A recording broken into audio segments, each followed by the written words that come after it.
guys, my name is Kenny Hamilton, and as the founder of a talent management company, I've had the chance and the opportunity to work with some really great artists over the years. I mean, from Justin Bieber to some of my current clients, Rotimi, Dixon, and Anaya, who are all R&B singers. I'm very, very happy to be supporting the Israel Philharmonic, especially this Hanukkah season. They're bringing an incredible performance and an incredible ray of light to us all that I think we all need in this world. They have the incredible, incomparable Hans Zimmer, who is one of the best in music and one of the most brilliant minds ever, and they're trying to bring a light to the world. I hope you find that ray of light during this Hanukkah season. And the light I want to bring to this new year is to champion diverse artists with new voices that we can get them out to the world. Thanks.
Good evening, everyone. What an amazing performance from Hans Zimmer. I hope that this has left you incredibly optimistic about the future. It certainly felt that way to me. I am so delighted this evening to be here with two incredible women who I would like to highlight and tell you a little bit about. First up, Trish McEvoy, who needs no introduction. She's an entrepreneur whose skincare, makeup, and fragrance lines are staples of high-end cosmetics stores around the world. She was only 25 years old when she founded Trish McEvoy Beauty and has since turned the business into a multi-million-dollar company. In 1978, she opened one of the nation's first medi spas in New York City, the first of many.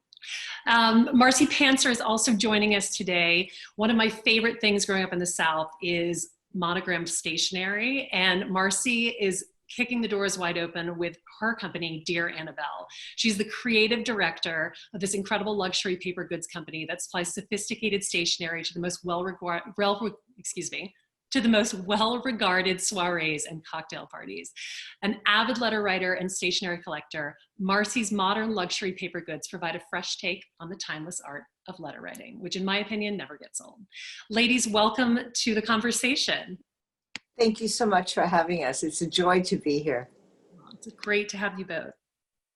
All right, so I have a couple of questions that I would like to ask you. Feel free to answer, and then I will ask you a couple of individual questions as well. So the Israel Philharmonic believes that through music and culture, different people can be brought together to find common ground. How do you think music and the arts overall helps bring us together during these divisive times? Trish, I'll start with you.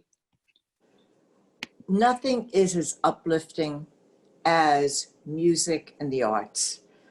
During our darkest times, they can lift our spirits, and it helps to bring people together in a way that language can bring people together, words can bring people together. I feel that the important thing during any time is the emotion of possibility, the emotion of, can this change the mood that I'm in right now?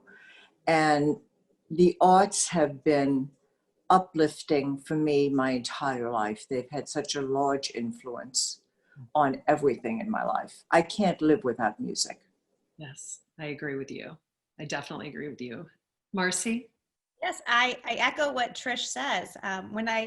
I love music. I don't play any instruments, but I've been to several of the Israel Phil concerts, and every time I leave a live performance or a virtual performance, I just feel hopeful and happy. Music does lift your spirits, and it kind of transcends politics and divisiveness, and everyone can enjoy the music and just leave happy with a big smile. And it's so nice, especially in these times, to have things that kind of take our mind and are a bit of a distraction. And I find that music and the arts can be that for me. I can kind of escape what's going on in our day-to-day reality and just enjoy the beauty of these things, be it a beautiful concert or a beautiful painting that I can enjoy and really get inspired by. So I do feel like right now, especially music and the arts are really so important for our society and really holding us sort of together. Yeah, it's true.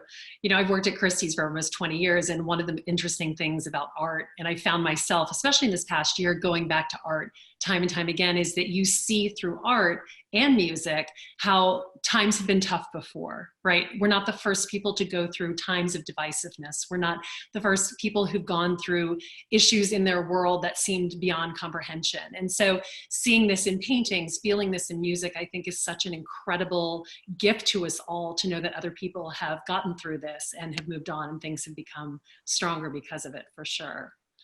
And so one of the things that I think we've all discussed many times this year over the course of COVID is leadership. You're both incredible leaders. How do you find you've embraced your position of leadership during this time? And how have you been able to remain so optimistic about the future? I think technology has made it possible to be optimistic about the future because technology has enabled us to come together. And coming together gives one hope. Mm-hmm. And in many families, family members are connecting more than they've ever connected because they've been forced into being together so much. And I feel that out of very bad situations, there's always the positive that comes out. And technology has brought us together, and being isolated has brought us together. And I think we will never look at time in the same way again. I remember going out for a quick get together a few days ago with two friends, and we appreciated that time together more than we have ever appreciated that time together before. So I feel very optimistic about the future, because I feel that there is hope about collective collaboration, coming together and feeling the importance of just enjoying the day to day, and the people that are dear to us, and the people that we can help to think in a very positive, uplifting way, and everything is possible. I'm a big believer in that. Agreed, absolutely agree. And I love what you said about time. I do think that we will never really think of time in the same way. Everything used to be, we were talking about this before, right? Everything used to be so frantic and rushed, and now there is something to be said for patience and having to wait. So Marcie, I would love to throw the question to you. Yeah, so back to leadership and how it's been changed during the pandemic. I do feel that, leadership is so important right now, and people are looking to everyone for examples of how to behave well and what we should be doing, and we need to set by example. And I feel like at this time, we really do need to, be a little more patient with people, especially people that maybe work for us or we work with, because everyone's sort of at a different place right now. Some people, are ready to get out there and be social. Other people are still really terrified and need to be home. And so we just need to be, really careful of all of our actions, and how what might work for us maybe doesn't work for other people that we are, engaged with in different ways, either in our families or in our work settings. And I think that it's taught me to be a little bit more patient with everyone, and to, just take a step back and just sort of be a little bit slower in this way, that we do have a bit more time and we can be a little bit more thoughtful in what we do and how we proceed going forward, because things will be different on the other side of this. And in many ways, I think they will be better. But I do think that we just need to sort of think through kind of what's next and how we get back to normal. Yeah, it's funny. I love that you both said that too, because I think it is such an incredible moment, this sort of pause in all of our lives, if we can call it that, where we really do sit back. And I think for the first couple of months, everyone fought against it. We were all just desperate to get back on that airplane, desperate to do that. And there is certainly an element of that too, but I don't think there has been one person, especially someone who is working in a corporate environment where they are traveling, or someone who has a demanding role outside of the home or even inside of the home, where they don't feel like this has allowed them to stop and really think, okay, maybe I do have more time to spend with my family. And this is a fantastic thing, because we are isolated, but we're isolated together in a way that we haven't been in so long. So I completely agree with both of you, and I love those answers. This leads me to really one thing that I think is always on everyone's mind, which is, what do you think we can expect in 2021 as some in-person events get rolling again and people can start entertaining? Marcie, I'll throw this one to you. And I just want to let you know that I feel like everybody's going to want to go out and have a great time. So I hope everyone else is on board with that. I completely agree. I think it's pent up. I mean, I am ready to see lots of friends and go to big parties and dance and have a live DJ and all that fun stuff. I mean, I wonder at the beginning, I think people will tread lightly. I think it will start with smaller dinner parties in people's homes. I don't think that we'll see those huge charity functions that we've all been going to for a while. Still, I think that maybe next school year. But I do think that people are ready to be social. They miss their friends, they miss their families, they miss hugs.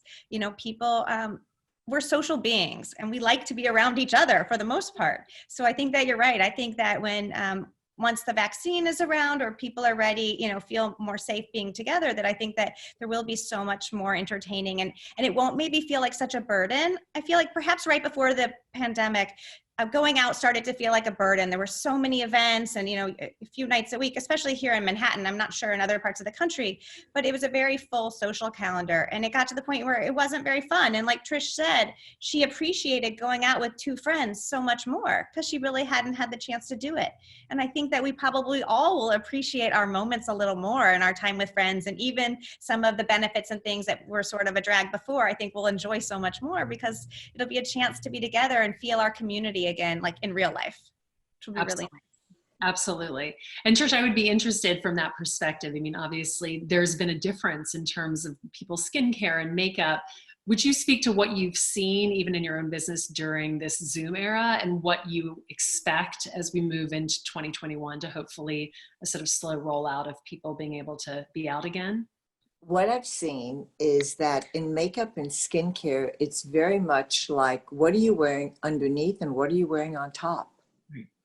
So what I mean by that is the top may look like this, but the bottoms, where you can't see so much, look like that.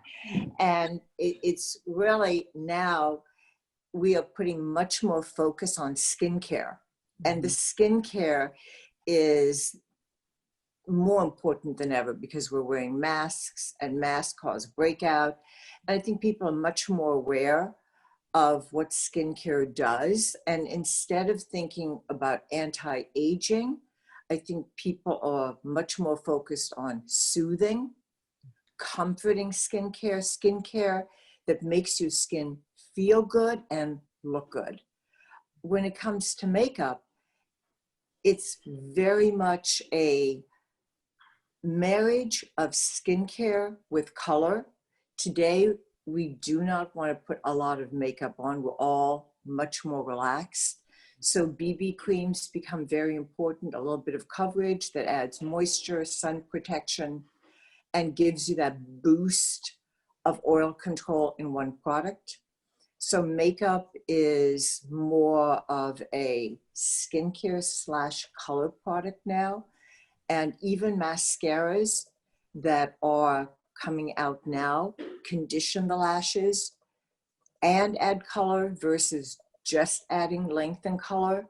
Lip color adds moisture because the dryness on the lips becomes very important, but the mateness of the lip color, which keeps the color from coming onto your mask. So you get moisture and you get mateness in one.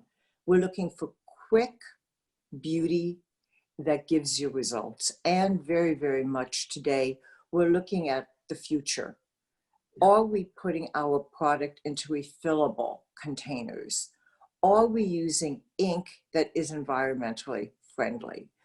Are we being careful? So skincare is going more natural, more soothing, and makeup is going much more cosmeceutical, but also natural, that is very much covering and conditioning at the same time. It's amazing the transformation that every single industry is going through. I mean, even just thinking about makeup and masks and how many times I put on lipstick as I walk out of the door only to put my mask on and think, I really didn't need that. But today you can buy a lip gloss that goes on matte and at the same time comforts your lips. You put the mask on, take it off, and the lip color is still there because you may be going on a Zoom call and you don't have time to reapply anything. We are now living in a different reality. We're living in a virtual reality and we're living in a real reality. It's so interesting. It's incredibly, incredibly interesting. And I thank you both for covering a variety of topics on this call, but I think that last takeaway might be the most important one for me. I have one more sort of two-part question that I would like to ask both of you. So when the pandemic started, I actually did an Instagram live called The Most Powerful Woman in the Room Is You Live for 2 straight months because I felt like I needed an outlet to talk to other people that I knew, but I also felt like it was a good opportunity to give people who may not have exposure to female entrepreneurs in general, and also just to hear other people's perspectives on the world. So my last 2 questions on this Instagram live were always, the first one was, what are you looking forward to? One answer, the most exciting thing that you're looking forward to moving forward after this pandemic comes to somewhat of a close and we find our new normal. And finally, on top of everything, as an entrepreneur, what would you say your one piece of advice would be to other entrepreneurs out there right now? Marcie, go first. Okay. I'll go first. So I think the one thing that I am definitely looking forward to is travel again. I love to travel. I hate to be in one place for a very long time. I had a lot of fun trips planned that all got canceled for this past spring and summer. So I will be getting on an airplane like as soon as I can, and I'm traveling a ton. So that's definitely what I'm looking forward to. And to my kids being back full time in school, like a full length of a day, which would be awesome. My advice to entrepreneurs, I mean, just a little background about me. I worked for a while after college, then I had 4 kids, and I only joined the workforce about 2.5 years ago. So that was 12 years out of the workforce, which is really long. And so my first piece of advice would be probably, especially to women, maybe don't leave the workforce. Try to always keep one foot in the door, because it's really hard if you completely leave to kind of come back. But my second piece of advice is ask for help. I think that at the beginning, I didn't feel comfortable asking for help. It's not really my nature. I'm sort of a know-it-all. So to ask for help just sort of goes against my being. But what I found is that people are really want to help you. They want to cheer you on. They want to be helpful. And the more you ask, I try to ask everyone questions, because I feel like I can learn a bit here, learn a bit there. And most people are really, eager to be helpful and happy to be a resource to you. And I think that at the beginning, I didn't give that enough credit, that you really need to ask for help and ask questions, because it does take, they say it takes a village. And I think if you're an entrepreneur and you're starting something from scratch, it really does take a village. You can't do it on your own. And you need other people's experience to help you get where you want to be and to keep moving forward. So I would say, definitely don't be afraid to ask for help. Love it. All right, Trish, final question, throwing it to you. It is a unusual time in the world, and I feel giving thanks is everything this year.